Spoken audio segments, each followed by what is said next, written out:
If you've spent decades working hard and saving carefully, and you still find yourself quietly wondering whether it's going to be enough, this video is for you.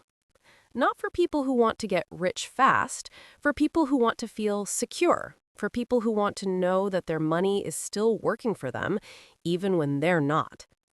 Today, I'm going to share 3 habits that quietly wealthy people practice. Habits that most people never see because they're not flashy, they're not exciting, but they're the reason some people retire with deep financial peace, while others retire with constant worry. And here's what surprised me most when I first learned this. None of these habits require you to predict the market, move fast, or take big risks. In fact, it's almost the opposite. Stay with me, because the third habit is the one most people underestimate completely. Let me start with something that changed the way I think about money. There's a difference between being rich and being wealthy, and it's not about how much you have. Being rich is visible. It's the big house, the new car, the expensive vacations. Being wealthy is invisible. It means your money generates enough income and growth that you are no longer required to trade your time just to survive. That's the quiet part. You cannot see when someone is wealthy. And the people I'm describing today, they don't look like what Hollywood tells you wealth looks like. They look like your neighbor who's been retired for 10 years and never seems to stress about money. They look calm because their systems are working, quietly, in the background, whether they check their accounts or not. That's what we're building toward today. Here's something most people overlook. Most people believe building wealth requires constant attention, watching the market, timing the right entry, making the perfect decision at the perfect moment. And when they feel uncertain, when prices drop or headlines get scary, they freeze. Or worse, they panic and sell.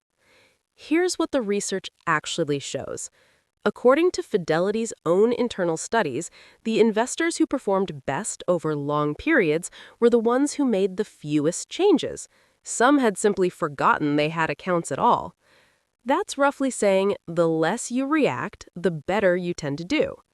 Now, that's not an accident, and it's not luck. It's a system. That's the first habit. The first habit of quietly wealthy people is this. They do not rely on motivation to invest. They rely on automation. Let me explain what this looks like in practice.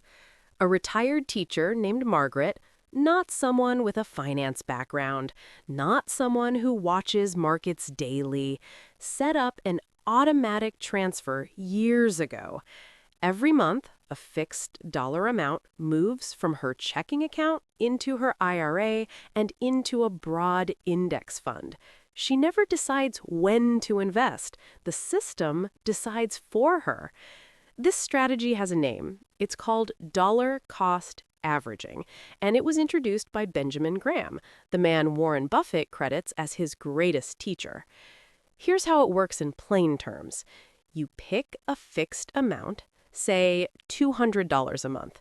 You invest that same $200 every single month, regardless of whether the market is up or down. When prices are low, your $200 buys more shares. When prices are high, it buys fewer. Over time, your average cost smooths out, and you never have to guess the right moment to buy. That's the beauty of it. You're not trying to be smarter than the market.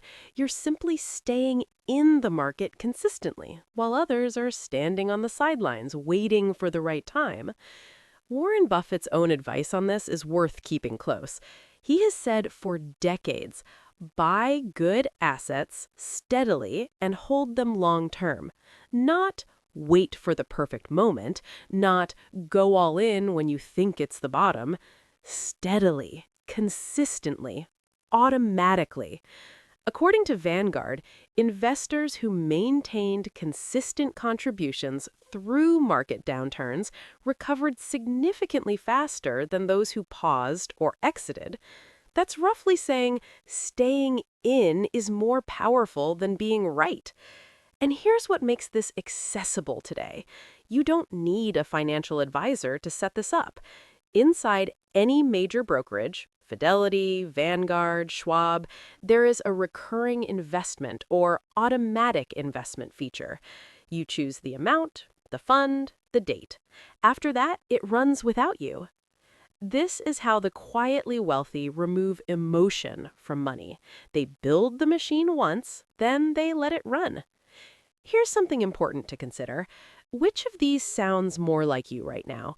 Do you have automatic investments running in the background, or are you still making those decisions manually each month? Think about that, because the answer shapes everything that comes next. Now, if automation is the first pillar, here's where most people stop. They set up their automatic investment into one fund, check it occasionally, and assume that's enough. And for some, it is a strong start, but the quietly wealthy don't stop there. This is where people lose money without realizing it, not from bad investments, but from missed income. Let me explain. Most people think investing means one thing: buy something, hope it goes up, sell it later. Buy low, sell high. That's it. But growth alone is only one layer of building wealth. The second layer is income, and the most financially secure people build both. Here's a simple way to think about it. Imagine a garden.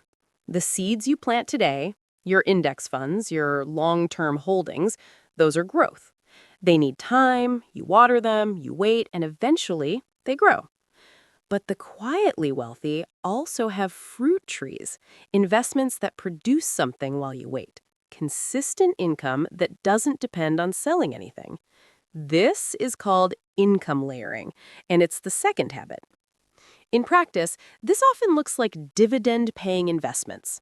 When you own shares of certain funds or stocks, the company pays you a portion of its earnings regularly, quarterly, monthly, sometimes even twice a month.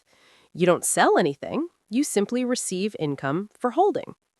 According to AARP's financial planning resources, retirees who have at least two separate income streams, for example, Social Security plus dividend income, report significantly lower financial stress than those relying on one source alone. That's nearly the difference between feeling financially fragile and financially stable. Now, the specific tools for income layering will vary depending on your situation, your tax bracket, and whether you're drawing from a 401k, a Roth IRA, or a regular brokerage account. A fee-only financial advisor can help you position these correctly for your specific retirement picture. But the principle is the same for everyone. Don't rely on only one way for your money to grow or produce. Let me show you what this actually looks like in real life. Robert is 64 and retired 2 years ago. He has his core savings in a low-cost S&P 500 index fund. That's his growth layer. But he also holds a dividend-focused ETF inside his IRA. Every month, that fund pays him a small distribution. He reinvests half of it automatically and takes the other half as spending money. His growth keeps compounding, his income keeps flowing. Even in flat market years, when his index fund goes nowhere, the income layer keeps working. That's layering. That's the second habit. And notice, Robert didn't do anything complicated. He didn't trade options. He didn't time the market. He built a second layer, automated it, and let it run alongside his growth investment. This might surprise you. Flat markets, years when your portfolio barely moves, are actually one of the quietest tests of a financial system. For someone relying only on growth, a flat year feels like a lost year. Nothing gained, patience worn thin. But for someone with an income layer, a flat year still pays. The distribution still arrived, the reinvestment still happens. That reduced emotional pressure is not a small thing. It means they don't panic. It means they don't sell. It means they stay invested, which, as we established, is the most important thing of all. 2 habits down, 1 more. And honestly, it might be the most underrated of the 3. I want to be honest about something for a moment. I used to believe that managing money was a private, solitary thing. You save quietly, you invest quietly, you worry quietly. You don't talk about it, not with neighbors, not with friends, barely even with family. And I understand that instinct. Money feels personal. But here's what I've observed about people who navigate retirement with genuine confidence. Almost none of them did it entirely alone. Not because they needed someone to tell them what to do, but because they were surrounded by people who thought long term, and that shaped the way they made decisions without them even realizing it. The third habit is this: the quietly wealthy are deliberate about who they learn from. When you spend time around people who talk calmly about patience, people who don't panic when markets drop, people who think in 10-year windows rather than 10-day windows, something shifts in you. You start asking better questions. You stop reacting to every headline. You think more clearly. And in 2026, you don't need to join a private club or hire an expensive advisor to find these people. AARP hosts local investor education events in cities across the country. There are fee-only financial planners, advisors who charge a flat fee and have no incentive to sell you products, listed through NAPFA, the National Association of Personal Financial Advisors.